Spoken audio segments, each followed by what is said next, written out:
orders.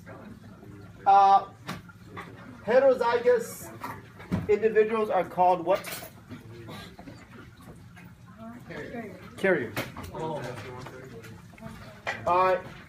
And then I want you to know three of them. The reason you want to know three is oftentimes if it comes up on an AP test, you guys realize the AP test, they just kind of rotate what subjects they test that particular year. It's always a pain in the butt trying to guess which one to really review. You know, those of you guys who've taken AP classes before, it's the same thing. It's like, oh, I know this, but damn it, they asked me this question, right? So it's one of those things where you don't obviously have to know all three of the diseases, but it's often handy to remember at least one. Okay. So, but the three, they've actually talked about it.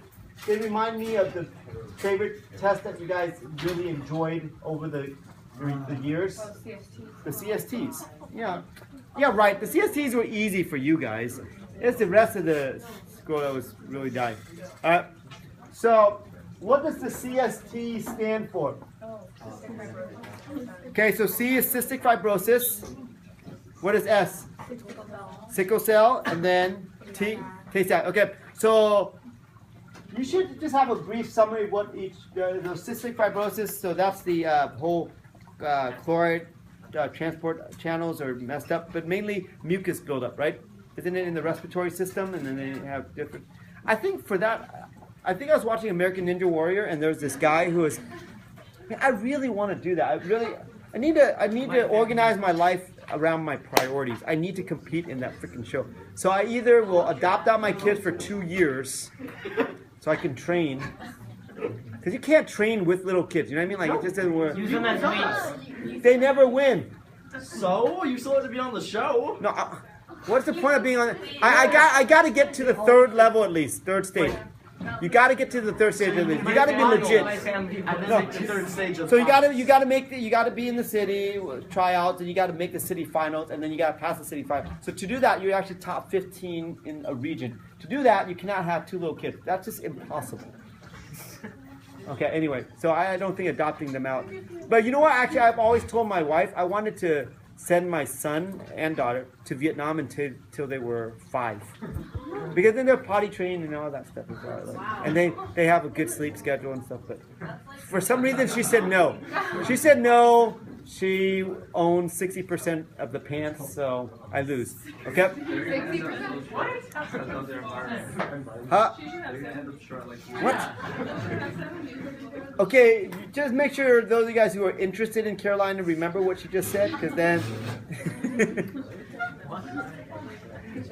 she said the woman should have 70% of the pants.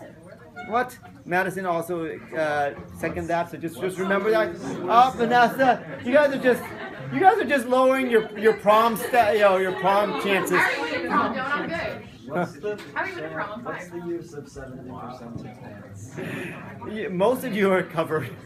Most of your parts are covered. Yeah, but then what's the 30% good for? Those are called capris. 70% pants. Okay. Anyway, you guys. So but anyway, the guy who's on American Ninja Warrior, he has cystic fibrosis, and I guess they have this vest where it just basically vibrates a ton, so it kind of dislodges the mucus so you can cough it out, but it just goes. Okay, now, Lawrence, are you nervous about having cystic fibrosis or passing on cystic fibrosis? Why not? How do you know? No, but mainly, why did I say that though? Vanessa? Yeah. Cystic fibrosis only occurs in white people. Oh no! Wait! We don't know where you end up, because if you did your reading, you know that.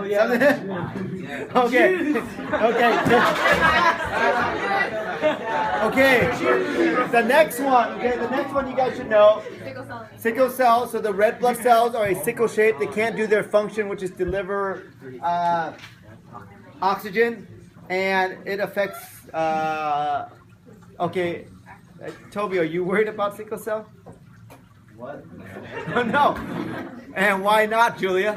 Because he's not African American. Yeah, or just African. So anybody of African descent, because heterozygous Heterozygous for sickle cell actually helps people survive malaria, increases the chances. And then malaria is an issue in pockets of Africa. That's where it actually spread out. Okay. All right. Last but not least, Toby, you should be concerned. Well, no, yeah, I don't think you should be concerned about this, but because you would have known by now. And what is the last one? Again, what is happening here? The lipids build up in the brain, cause a seizure, blindness, and then motor and mental performance deterioration. So it seems like you still can count. Well, there was today. I was a little concerned. When you listen to jazz. I thought that. Yeah, maybe that might be the treatment for. Okay, but there's actually Central European Jews are. That's where it is common. Okay, one thing that we need to know about. Okay, so there are some really rare recessive disorders, but those only come up if what happens.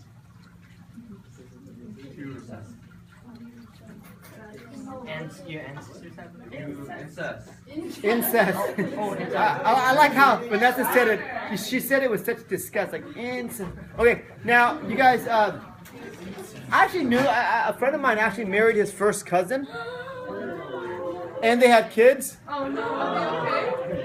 Both of the kids were fine. I mean, I knew them both pretty well. I knew the family pretty well. So here's what happens, you guys. Biology actually often influences cultures and traditions and stuff like that. A lot of people just don't know it, but over the years, okay, so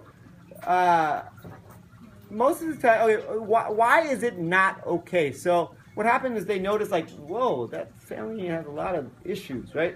And then they're like, well, they also kept on marrying their sisters and cousins and stuff, and then there's some issues. Now, so that's why pretty much almost every culture is like, don't marry or have children with, relatives, close relatives, right? So, but you, I mean, if you, my friend was born and lived in the United States. His cousin was born and raised in Mexico. He went back when he was like 21. I think she was like 18. They met each other. They liked each other, and then they ran off with each other. Okay, the family's like, no. Okay, but they ran away. They got married. They had 2 kids. They're all fine. But before they had kids, they knew they were first cousins, right? So they just had genetic tests, and they knew. But if you think about it, if you met someone and you just never raised with them, never seen them, so I mean, if you think about it, the only thing is it's taboo in society. You know what I mean? I mean, like if you just, you see movies like that kind of crap, right? Taboo? Oh yeah, taboo. Yeah. Okay. Anyway. It's not as stupid as the way you say it. Okay. But anyway, you guys, if there is no genetic disorder, what is really the problem with it? Because we actually do this for domestic animals all the time. That's how you create all the animal breeds, right? From chicken and cows, horses, dogs, cats. That's what we do. To create a purebred dog, that's what you had to do, right? You kept on getting the dog that looked more like it and breeding, mom with son dogs, and sister and brother. It seems weird, but then in the animal kingdom, we're like, whatever. We just want this outcome, right? Yeah, but then you get purebred dogs that have diseases. I would say all purebred dogs have some kind of issue, right? And that's why if you want a genetically superior dog, you make sure you get a mix, because it just has the chances of having a double recessive pretty much like nil. Okay, so anyway, the only way this can happen is if close family. Okay, so that's why these rare diseases is usually in these small villages or islands where there's not much genetic diversity, because the furthest distance you have with someone is your first cousin. Right? It's like, well, I mean, that's like, what are you gonna do? Dang, that sucks, right? So now the dominant. Oh, by the way, why do they call them autosomal disorders? The genetic issue comes on one of the 22 autosomes. right? It's not on any of the sex chromosomes. Because we're in chapter 15, you're going to learn about the sex chromosomes, and there are specific disorders that occur because they're genetically on the X. For instance, color blindness. Okay, color blindness. That is a. Okay, so dominant. So what do you call someone who's heterozygous? So this is a carrier. Okay, this is a carrier. What do you call someone who's heterozygous for a dominant disorder? Well, I wouldn't say infected. You're infected. No. I think affected would be probably better than infected, right? You're affected by that. Okay. So in other words, you guys, they have it. They have the disorder because it's dominant, right? So I really couldn't come up with any good words. Well, what's another one? Fa? Ha? Nah, I don't know about that one either. Okay, this one is no good. Okay, you guys, what are the three? My paw has it. Yeah, my paw has it. Okay, Chris, what does the HAP stand for? Huntington disorder. Okay, Huntington's. And then what else? That's not HAP. That's just.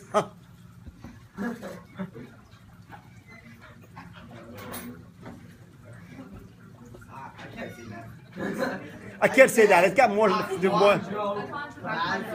Achondroplasia. Okay, so you guys, that is actually off of 3 roots, which of 2 of them you already know. A is what? Not okay. Lacking chondra. Cartilage. But in this case, it really means bone, right? And then place or plasmum, right? Plasm is form. Okay, so basically a form that's lacking in cartilage or bone. So basically it's a form of dwarfism. And then what is P? No, it's not Parkinson. Huh?